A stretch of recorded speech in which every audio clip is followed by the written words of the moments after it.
Kalingap Rab at ang buong team nito ay bigla ang pagdalaw sa dorm ni Joy at may dalang surpresa para kay Joy. Bago natin ipagpatuloy ang maikling reaction video na ito, hiling ko lang na tapusin ang panunood nito para malaman ang nilalaman nito, at kung bago ka pa lang sa munting channel na ito, paki-subscribe na rin. Maraming salamat.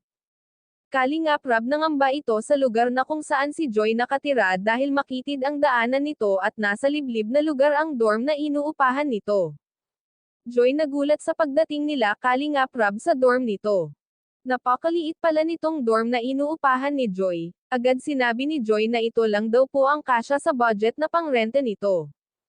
Joy pinasilap kay Kalingap Rab ang loob ng inuupahang kwarto at agad nagustuhan at hinahangaan itong si Joy dahil kahit maliit lang daw itong kwarto inuupahan ay malinis at maayos naman pala ito.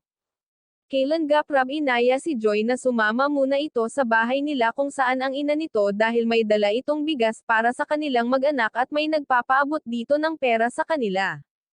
Kalingap Rab agarang kinukumusta ang ina ni Joy kung ayos lang ba sila sa bago nilang bahay.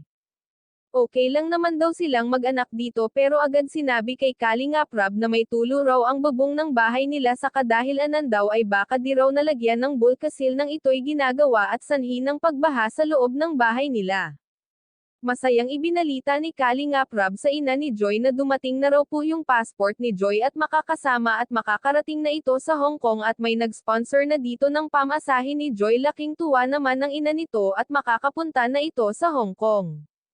Dahil nga sabi ng ina nito na simula noon bundok lang daw ang kayang puntahan nito. At tinanong ni Kalingap Rab ang ina ni Joy kung papayagan po ba nito si Joy na sumama ito. Ika nga ng ina nito okay lang papayagan niyang sumama kung ang Kalingap Rab ang kasama nito sa Hong Kong. Masaya nga itong si David dahil pumayag ang ina nito na kasama si Joy sa Hong Kong. Hanggang dito na lang mga ka-viewers ang update ko. Maraming salamat at God bless sa inyong lahat.